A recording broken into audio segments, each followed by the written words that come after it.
Hello दोस्तों, welcome to googly world. दोस्तों, आज हम पढ़ेंगे ईवीएस के पार्ट 7 के बारे में, जो हमारा पूरी तरह से संबंधित होगा फूलों और पेड़ पौधों से। तो चलिए स्टार्ट करते हैं। सबसे पहले हम जानते हैं फूलों के बारे में कुछ महत्वपूर्ण पॉइंट।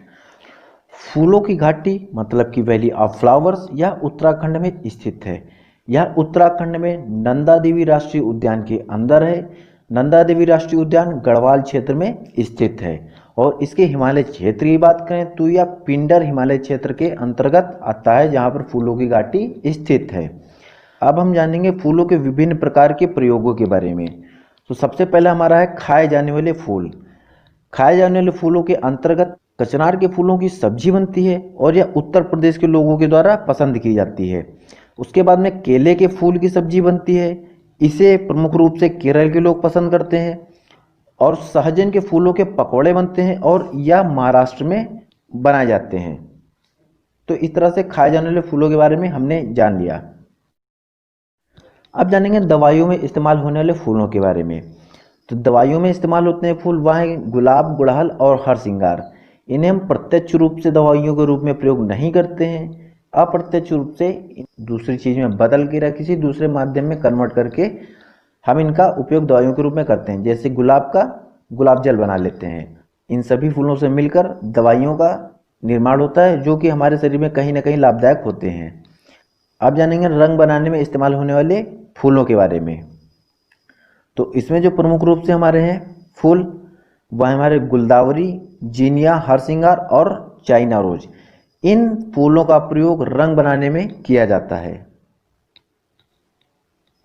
दोस्तों, यदि आप चैनल पर पहली बार विजिट करें या अभी तक आपने चैनल को सब्सक्राइब नहीं किया तो चैनल को सब्सक्राइब कर लीजिएगा। बेल आइकन को दबाना बिल्कुल ना भूलिएगा, जिससे हमारे आने वाले वीडियोस की नोटिफिकेशन आप तक पहुंचते रहें। अब जानेंगे कुछ खास महीनों में खिलने वाले फूलों के बारे में। इनमें से गेंदा और डालियां हैं जो आपके सीजनल होते हैं, मतलब आपके मौसमी फूल कहा जाता है इन्हें। यह एक विशेष मौसम में ही खिलते हैं। अब जानेंगे पेड़ पर लगने वाले फूलों के बारे में। ऐसे फूल जो पेड़ों पर लगते हैं, तो गुलमोहर और कदम दो ऐसे फूल होते हैं जो पेड़ों पर ऊंचे वृक्षों पर लगते हैं। इसके बाद जानेंगे झाड़ियों पर लगने वाले फूलों के बारे में। तो झाड़ियों पे जो फूल लगते हैं, झाड़ियां मतलब कि जिन पौधों के डालों पर कांटे होते हैं, जैसे कि आपकी गुलाब और बेला। इसके बाद जानेंगे बेल पर लगने वाले फूलों के बारे में, मतलब कि जो बेल पर खिलते हैं। तो चंपा और रातरानी इस प्रकार के फूल हैं जो बेल पर खिलते हैं। अब जानते हैं पानी के पौधों पर उगने वाले फूलों के बारे में, जो पानी के पौधों के ऊपर जगते हैं। इसमें कमल और कुमुदनी आपके प्रमुख रूप से हैं जो पानी के पौधे के ऊपर जगते हैं। इसके बाद जानते हैं रात में खिलने वाले फूलों के बारे में, जो सिर्फ और सिर्फ रात में ही खिलते हैं। तो रात रानी, हरसिंगार और बेला, यह फूल जो होते हैं रात में ही खिलते हैं और इनकी सुगंध रात में ही बहुत दूर तक फैलती है। यह हो गया आपके रात में खिलने वाले फूल। इसके बाद जानेंगे उन फूलों के बारे में जो दिन में खिलते हैं और रात में नहीं खिलते हैं, बंद हो जाते हैं। तो वह है आपका कमल और सूरजमुखी। सूरजमुखी आपको पता होगा कि सूर्योदय के साथ अपना मुख खोलता है और सूर्यास्त के साथ अपना मुख बंद कर लेता है। कमल भी इसी प्रकार का फूल है। इसके बाद जानेंगे साल भर खिलने वाले फूलों के बारे में, मतलब कि जो साल भर खिलते रहते हैं। या आपके गुलाब, गुड़हल, सदाबहार और चांदनी, यह इस प्रकार के फूल हैं जो साल भर में खिलते ही रहते हैं, खिलते ही रहते हैं।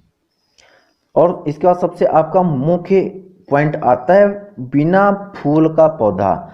ऐसा पौधा जिसमें फूल नहीं होता है वह होता है आपका मनी प्लांट, और यह आपको फल भी नहीं देता है, ये बात भी याद रखिएगा।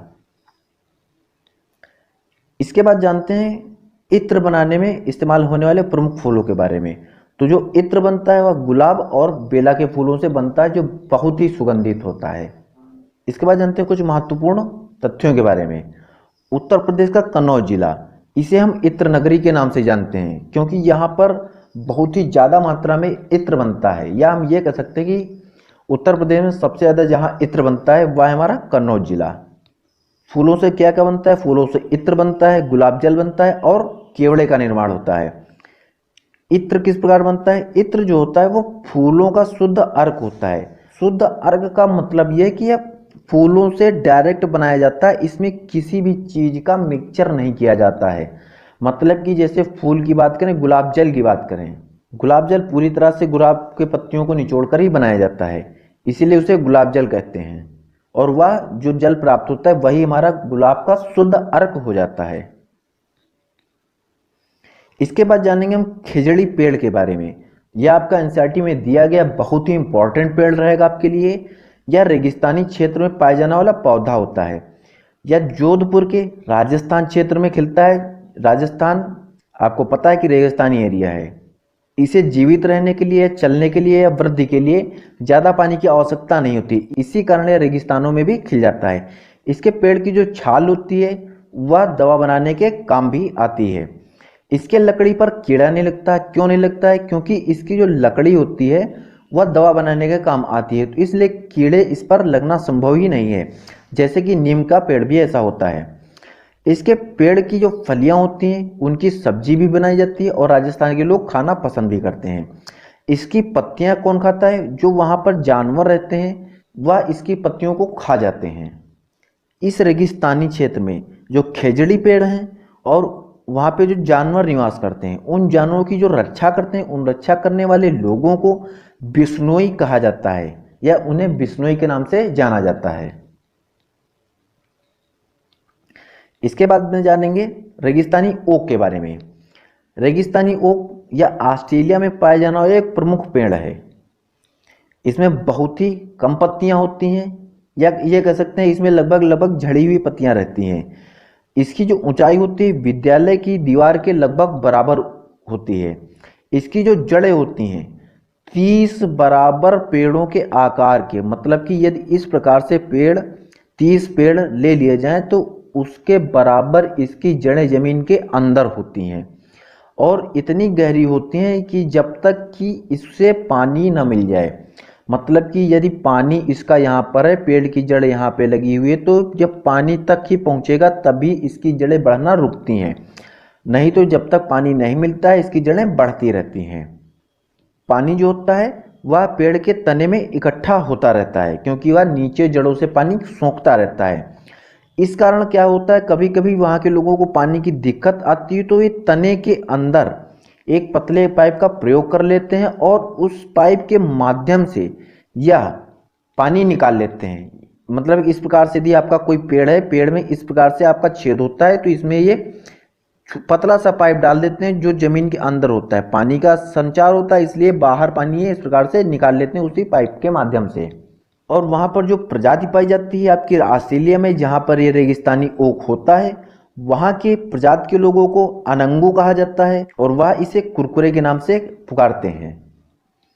अब जानेंगे बरगद के पेड़ के बारे में। बरगद का पेड़ मतलब कि बनियान ट्री यह भारत का राष्ट्रीय वृक्ष है। इसका जो वैज्ञानिक नाम है वह फिकस बेंगालेंसिस है। इसकी सबसे खास बात होती है कि इसकी जो जड़ें होती हैं जड़ों के साथ साथ यह तने के रूप में बढ़ जाता है और इसके बाद में इसकी तने से लटकन निकलने लगती है, मतलब कि कुछ जड़ टाइप की निकलने लगती हैं और वह लटकती हुई जमीन को छू लेती हैं।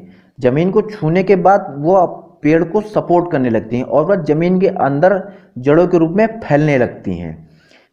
इसकी जो हवा में लटकने होती हैं वह जड़ बन जाती हैं जब वह जमीन के अंदर पहुंच जाती हैं। ये जमीन में धंसकर पेड़ को सहारा देती हैं जिससे पेड़ का रूप और विकराल हो जाता है और विशाल हो जाता है। इसे हम वटवृक्ष या बड़वृक्ष के नाम से भी जानते हैं। इसके सबसे खास बात और जान लेते हैं पेड़ों के बारे में। जो पेड़ के तने में जल पहुंचता है जड़ों से ऊपर की ओर, पत्तियों में या तनों में, उसमें फिजिक्स का एक रूल है केशिकात्व। उस रूल से इसमें पानी इसके तनों तक, इसकी पत्तियों तक पहुंचता है। तो दोस्तों आशा करता हूं आपको क्लास समझ में आई होगी और अच्छी भी लगी होगी। यदि क्लास आपको अच्छी लगी हो तो इसे अपने दोस्तों में शेयर करना, वीडियो को लाइक करना। यदि चैनल को सब्सक्राइब नहीं किया तो चैनल को सब्सक्राइब करना, बेल आइकन को दबाना बिल्कुल ना भूलिएगा। तब तक के लिए थैंक यू, धन्यवाद। जय हिंद, जय भारत।